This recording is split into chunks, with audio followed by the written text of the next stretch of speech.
The acrid smoke of burning settlements painted the sky in shades of amber and ash, casting long shadows across the war-torn landscape of Kepler 442b.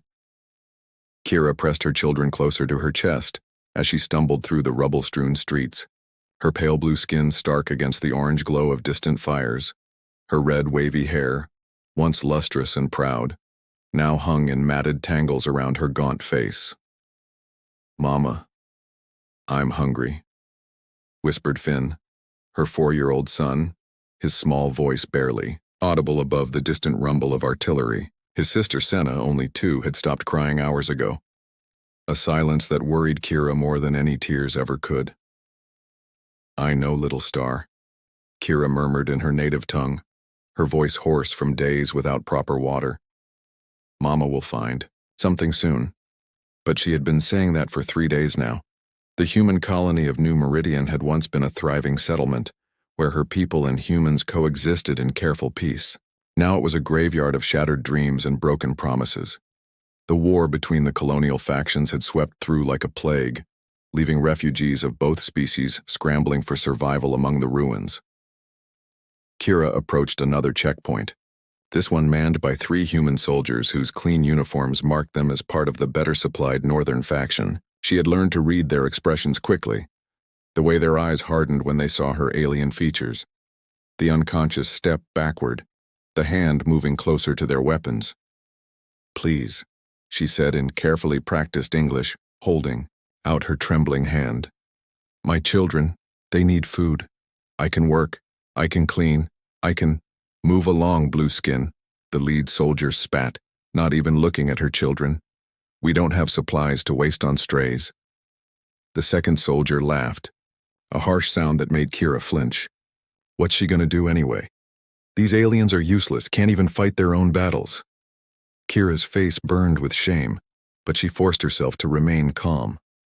Pride was a luxury she couldn't afford, not when Finn's ribs were showing through his thin shirt, not when Senna's eyes had grown too large for her small face. "I'll do anything," she whispered, hating the desperation in her own voice. "Please, just a little food for them." The third soldier's gaze traveled over her in a way that made her skin crawl. "Anything?" he asked with a cruel smile. Kira's stomach lurched, but before she could respond, a sharp voice cut through the tension. "Stand down, Corporal." The soldiers immediately straightened as a tall human approached, his black hair streaked with premature silver and his brown eyes holding an authority that commanded instant respect. Unlike the others, his gaze when it fell on Kira held no disgust or mockery, only a weary kind of understanding. "Commander Vale," the lead soldier stammered. "We were just—" "I know what you were doing," Commander Jackson Vale said quietly, his voice carrying the weight of barely contained anger. "Return to your post now." The soldiers scattered like leaves in the wind, leaving Kira alone with this unexpected defender. She clutched her children tighter, unsure whether this was salvation or simply a different kind of danger. Jackson studied her for a long moment, taking in her exhausted state, the way her children clung to her with the desperate trust of those who had nowhere else to turn. His expression softened, and when he spoke, his voice was gentle. "When did you last eat?" he asked. Kira's throat closed up. Such a simple question, asked with such genuine concern, nearly broke the careful walls she had built around her heart. 2 days, she whispered. Without another word, Jackson turned and walked toward a nearby supply tent. He returned moments later with a military ration pack and a thick thermal blanket. "Here," he said, pressing them into her hands. "And there's a shelter behind my command post. It's not much, but it's dry and safe." Kira stared at the supplies, in her hands, then up at his weathered face. "What do you want?" she asked, her voice barely audible. Everyone wanted something. Everyone had a price. Jackson's expression grew infinitely sad, as if her question had wounded something deep inside him. "Nothing," he said simply. "You're a mother protecting her children. That should be enough for anyone." For the first time in weeks, Kira felt tears threaten to fall, not from despair, but from something she had almost forgotten existed: hope. The shelter Jackson had provided was little more than a reinforced lean-to constructed from salvaged metal sheets and military tarps. But to Kira, it felt like a palace. For the first time in months, her children slept peacefully, their small bodies finally warm and their bellies no longer empty. She sat in the entrance, watching the human commander's outpost in the pre-dawn darkness. 3 days had passed since their first encounter, and each morning Jackson appeared with food, water, and small necessities, medical supplies when Senna developed a cough, a toy soldier that made Finn's eyes light up with wonder. He never lingered. Never asked for gratitude, never made her feel like a burden. It terrified her. "You don't trust easily," Jackson observed that morning as he set down a steaming container of what smelled like real coffee, a luxury she hadn't experienced since. Before the war, Kira pulled her salvaged shawl tighter around her shoulders. "Trust is expensive," she said carefully, her English still stilted but improving daily. "I cannot afford it." Jackson settled himself on a nearby crate, maintaining careful distance. Over the past few days, she had noticed how he moved around, her never approaching too quickly, never standing too close, always giving her space to flee if she felt threatened. It was the kind of awareness that spoke of someone who understood trauma intimately. "Your husband," he said quietly. "The children's father. Was he a soldier?" Kira's hands stilled on the coffee cup. She hadn't spoken Dex's name aloud since his death, as if silence could somehow preserve what remained of him in her heart. "He was a mediator," she finally said, "between our peoples and yours. He believed—" Her voice cracked slightly. "He believed we could find peace." "He was right to believe that," Jackson said firmly. "His death doesn't change the truth of what he fought for." Something in his tone made her look up sharply. "You lost someone too." It wasn't a question. She could see it in the way his shoulders carried invisible weight, in the careful control he maintained over his emotions. "My squad," he said after a long pause. "Ambush 6 months ago. I was supposed to be with them, but command had me in briefings all day. Sometimes I think—" He stopped, shaking his head.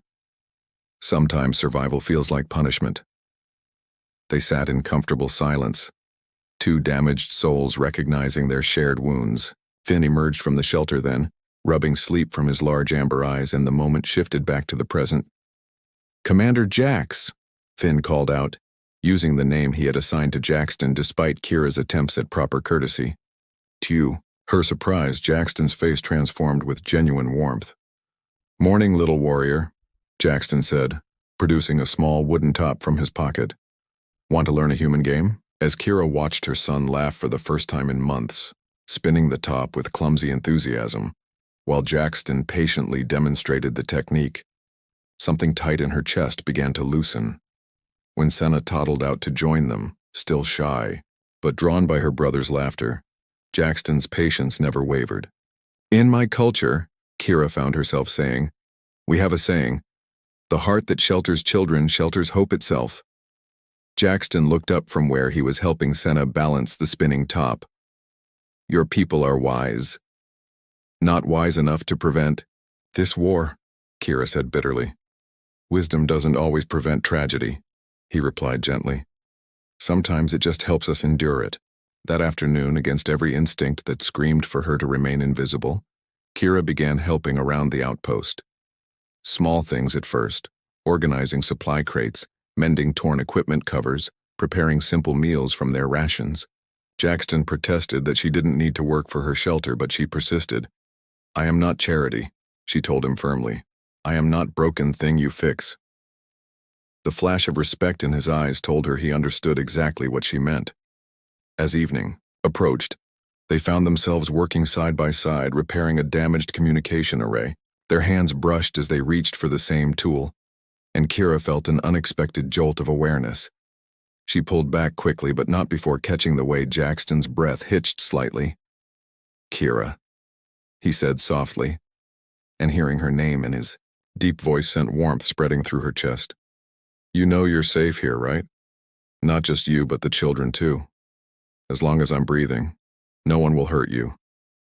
The fierce sincerity in his voice made her chest tight with emotions she wasn't ready to name. She had been so focused on survival that she had forgotten what it felt like to be protected, rather than tolerated, valued, rather than endured. "Why?"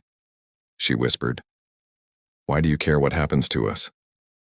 Jackson set down his tools and turned to face her fully. In the fading light, his brown eyes looked almost golden. "Because you deserve to be cared for," he said simply. "Because your children deserve to grow up safe. Because in a universe full of cruelty, sometimes the most radical thing you can do is choose kindness." That night, as Kira tucked her children into their warm bedding, Finn looked up at her with sleepy eyes.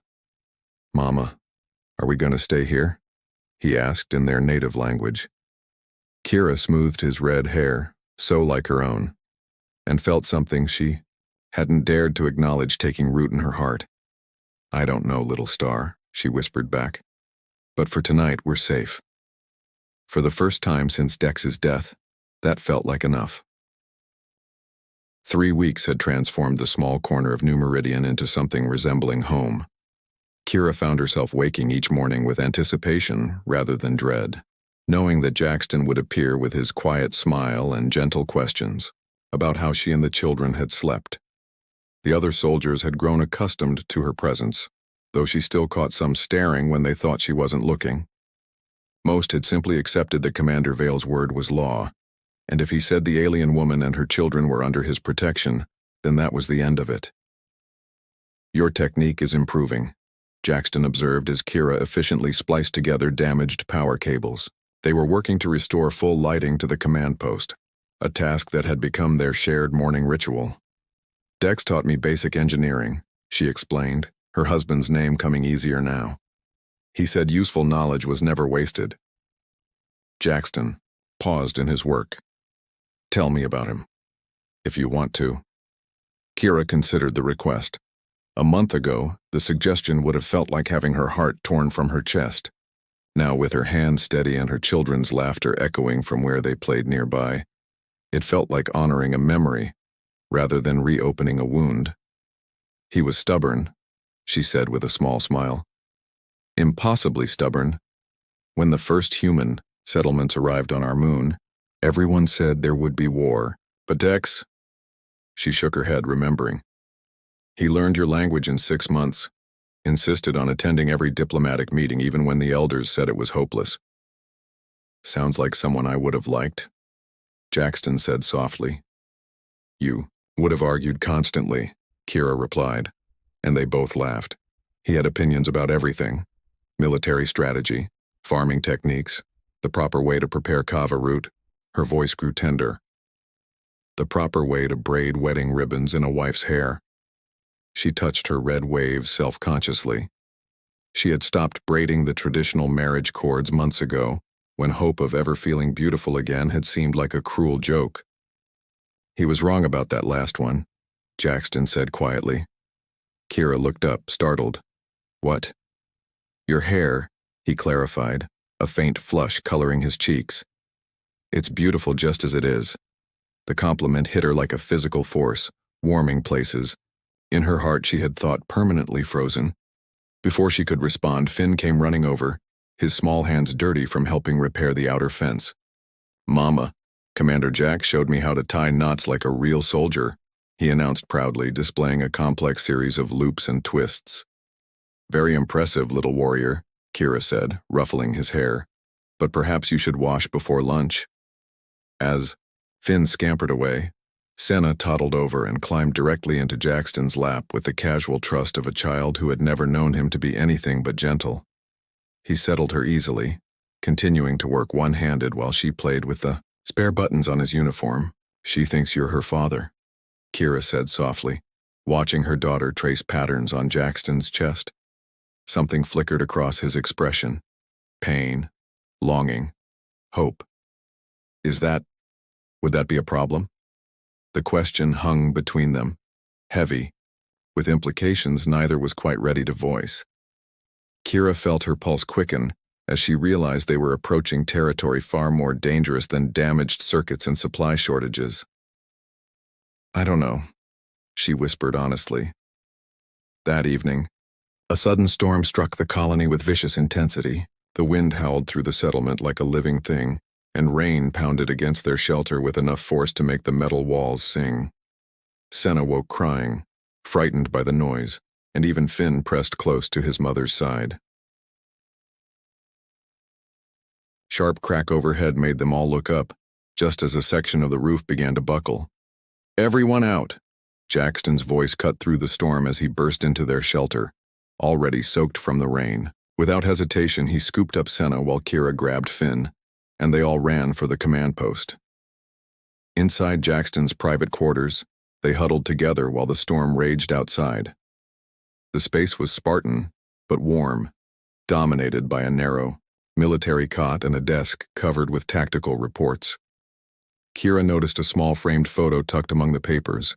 Jackson with a group of soldiers, all smiling, all now dead. "The shelter will need major repairs," Jackson said, toweling rain from his hair. "You'll have to stay here tonight." "We can manage," Kira began, but he cut her off gently. "Kira, please, let me take care of you." The words were simple, but the emotion behind them was anything but. They stared at each other across the small room while the children settled on the cot, exhaustion winning over anxiety. "You have taken care of us," she said softly. "Every day you take care of us." "Not the way I want to," he admitted, and the rawness in his voice made her breath catch. She moved closer, drawn by something stronger than caution. "How do you want to?" Instead of answering with words, Jackson reached up and gently touched her face, his thumb tracing the elegant line of her cheekbone. "Is this okay?" he whispered. Kira leaned into his touch, her eyes fluttering closed. "Yes." When his lips found hers, it was gentle and questioning, a careful exploration rather than a demand. She tasted rain, and something uniquely him, felt the careful strength in his hands as they framed her face. When they broke apart, both were breathing unsteadily. "Kira," he started, but she silenced him with a finger against his lips. "I know this is complicated," she whispered. "I know there are 100 reasons why this is dangerous for both of us. But Jackson..." She looked into his brown eyes, seeing her own hopes reflected there. "I haven't felt alive in so long. You make me feel alive." He kissed her again, then deeper this time, and she melted into his embrace as the storm raged harmlessly outside their small haven of warmth and growing love. The morning brought crystalline air and devastation in equal measure. Half the settlement's temporary structures lay in twisted ruins, and the aftermath of the storm had left everyone scrambling to restore basic services. But for Kira, waking, in Jackson's arms with her children safe beside them, the world had never felt more full of possibility. "Good morning," he whispered against her hair, his voice rough with sleep. She turned in his embrace, marveling at how natural this felt. How, right, good morning. They had not made love, not with the children present and so many unspoken questions between them, but they had held each other through the night, sharing whispered conversations and gentle touches that felt more intimate than passion. The spell was broken by Finn's excited voice. "Mama, Commander Jax, look outside." The storm had revealed something unexpected. The foundation of an old building, partially buried but clearly substantial. As they investigated, Jackson's expression grew thoughtful. "This could be perfect," he murmured, running his hands over the intact stone walls. "A real home for you and the children. Safe, permanent." "Permanent?" Kira repeated, her heart leaping at the word. "If you want it to be." His eyes met hers with an intensity that made her pulse race. "I want you to stay, Kira. Not just for safety, but because..." He took her hand, intertwining their fingers. "Because I'm falling in love with you." The words hung in the air between them, precious and terrifying. Kira felt tears prick her eyes as months of carefully guarded hope finally broke free. "I love you too," she whispered, and the smile that transformed his face was brighter than the morning sun. Over the following days, they worked together to clear and rebuild the foundation into a proper dwelling. It was during this time that Their relationship deepened beyond mere affection into something that burned bright and urgent between them. It happened on a night when the children were sleeping soundly in their new room. When the walls were finally solid enough to provide true privacy, Kira found Jackson on the small porch he had built, staring up at the alien constellations. "Regrets?" she asked softly, settling beside him. "Only that it took me so long to tell you how I felt," he replied, turning to look at her. In the moonlight, her pale blue skin seemed to glow with inner light, and her red hair fell in soft waves around her shoulders. When she leaned forward to kiss him, there was nothing hesitant about it. This was not the careful exploration of their first kiss, but the hungry meeting of two people who had found something worth fighting for in each other. "Kira," he breathed against her lips. "Are you sure?" "I have never been more sure of anything," she replied. And then they were moving together into the house, into the bedroom, into each other's arms with a passion that had been building for weeks. Their lovemaking was tender and fierce by turns, a conversation in touches and sighs that transcended the barriers of species and language. Jackson worshipped her body with reverent hands, marveling at the silk of her skin and the way she responded to his touch. Kira discovered that love could be both gentle comfort and wild fire, that desire could heal as well as consume. Afterwards, they lay entwined in the darkness, her head on his chest, listening to the steady rhythm of his heart. "In my culture," she murmured, tracing patterns on his skin, "when two hearts join, we say they become starbound, connected across any distance, through any darkness." "Starbound," he repeated, pressing a kiss to her hair. "I like that." But their happiness was not destined to remain unchallenged. 3 days later, a military transport arrived bearing new orders and unfamiliar officers with hard eyes and harder questions. Commander Vale, the lead officer, Colonel Morrison, announced during the briefing, "Command has decided to relocate all non-human refugees to designated containment facilities.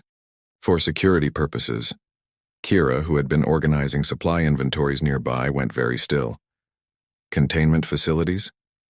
Jackson's voice was dangerously quiet. "You mean internment camps?" "I mean secure locations where potential threats can be properly monitored," Morrison replied coldly. "Your attachment to one of these aliens has been noted in reports, Commander. Your objectivity is compromised." "My objectivity is perfectly intact," Jackson said, standing slowly, "as is my ability to recognize an illegal order when I hear one." "The refugee situation has become untenable," another officer interjected. "Resources are stretched thin, and Command cannot risk security breaches. All aliens will be relocated within 48 hours. That night, Kira sat in their bed, watching Jackson pace like a caged animal. "We'll fight this," he said fiercely. "I'll contact Command. Directly file a formal protest." "Jackson." Her quiet voice stopped his pacing. "Listen to what they're saying about you, about us." He knelt beside the bed, taking her hands in his. "I don't care what they say. But I do." Tears slipped down her cheeks. "You could lose everything because of me. Your career, your future. You are my future," he said desperately. "You and Finn and Senna. Nothing else matters." Through the thin walls, they could hear the voices of other soldiers, and Kira's enhanced hearing picked up words that made her heart sink. "Completely lost his mind over that blue skin. Fraternizing with aliens. It's disgusting. Ye should have known better than to trust one of them. They hate me," she whispered. "They hate what I am, what we are together." Jackson's arms tightened around her. "Then we'll leave. All of us. Find somewhere safe, somewhere we can be a family." But even as he spoke the words, they both knew the impossibility of it. In a war-torn galaxy, there were precious few places where a human soldier and an alien refugee could build a life together. As dawn approached, Kira made a decision that broke her heart but felt like the only way to save the man she loved. She began to pack. Jackson found her at sunrise, stuffing their few possessions into a salvaged travel pack while Finn and Senna slept peacefully, unaware that their world was about to shatter again. "What are you doing?" he asked quietly. though his stricken expression said he already knew. Saving you, Kira replied without looking up, afraid that meeting his eyes would destroy her resolve. They will transfer you, discipline you, ruin your career because of us. I won't let that happen. You think I care about my career? His voice cracked with disbelief. Kira, you are my life now. And the children? She demanded, finally turning to face him. What happens to them when the military decides you're unfit for duty? When they court-martial you for harboring refugees? When... He silenced her with a kiss, desperate and fierce, his hands tangling in her red hair. Listen to me, he said against her lips. I don't care if they strip me of rank. I don't care if they exile me to the furthest reaches of space. I care about you, about Finn and Senna, about the family we've built together. Don't you dare take that away from me. Before Kira could respond, the sound of approaching vehicles filled the air. Through the window, they could see a convoy of military transports surrounding their small home. Commander Vale, Colonel Morrison's voice boomed across the yard. Present yourself for inspection. Jackson straightened, his expression hardening into the mask of command Kira had rarely seen him wear. Stay inside, he told her. Whatever happens, keep the children safe. But as he moved toward the door, Kira caught his arm. Jackson, wait. She pulled something from her pack, a small knife with an intricately carved handle. This was Dex's, she said softly. In our culture, when someone gives you their blade, it means they trust you with their life, their honor, their future. She pressed it into his hands. I trust you with mine. The simple ceremony seemed to give him strength. He kissed her once more, quick and fierce, then stepped outside to face whatever judgment awaited. What followed was a tense standoff that lasted hours. Morrison demanded that Kira and her children be surrendered for relocation, while Jackson cited military regulations protecting civilian refugees under his command authority. Legal precedents were quoted, threats were made, and through it all, Kira waited with her heart in her throat. The turning point came when Finn, frightened by the raised voices, ran outside calling for Commander Jax. Without thinking, Jackson scooped the boy up protectively, and the gesture was witnessed by a young lieutenant who had been recording the confrontation. Sir, the lieutenant said quietly to Morrison. With respect, the boy clearly sees Commander Vale as a father figure. Separating them now could be seen as unnecessarily cruel. Morrison's expression darkened. Your point, Lieutenant? Command has been pushing for better alien relations, sir. Positive publicity. A human officer adopting alien refugees, providing a model for integration. The young man shrugged. It could be spun as a success story rather than a disciplinary issue. Kira saw the moment Morrison realized he had been outmaneuvered. The political winds were indeed shifting, and a story of compassionate leadership could be worth more than another court-martial. Very well, Morrison said finally. Commander Vale, you will file the proper adoption paperwork for these refugees. They become your legal responsibility. Their actions reflect on you, their welfare is your burden. Any issues, any problems, and this arrangement ends. Understood? Understood, Jackson replied. Though his voice was steady, Kira could see his hands shaking as he held Finn. After the convoy departed, they stood in their ruined garden, holding each other as if they would never let go. Adoption papers? Kira asked softly. It's just legal formality, Jackson assured her quickly. It doesn't change anything between us, She silenced him with a kiss. It changes everything, she said with a smile. It makes us a family. 6 months later, Kira stood in the same garden, now blooming with flowers from both their worlds. Senna chased butterflies between the rows while Finn helped his adoptive father repair a broken fence post.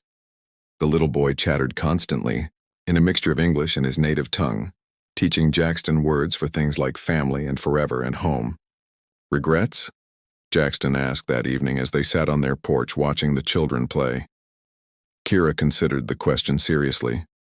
She thought of Dex, of the life she had lost, of the woman she had been before war and loss had changed her. Then she looked at the man beside her, at the children who called them both parent, at the home they had built from ruins and hope. "Only that it took us so long to find each other," she said, echoing his words from that first night. When he kissed her, she tasted forever on his lips, and knew that some love stories were worth waiting for, worth fighting for, worth believing in even when the galaxy seemed determined to tear them apart. Under the alien stars that had witnessed their courtship, Kira finally understood what Dex had been fighting for all those years ago. Not just peace between their peoples, but the possibility that love could bridge any divide, heal any wound, transform any ending into a beginning. They were starbound now, connected across any distance through any darkness, and they were home.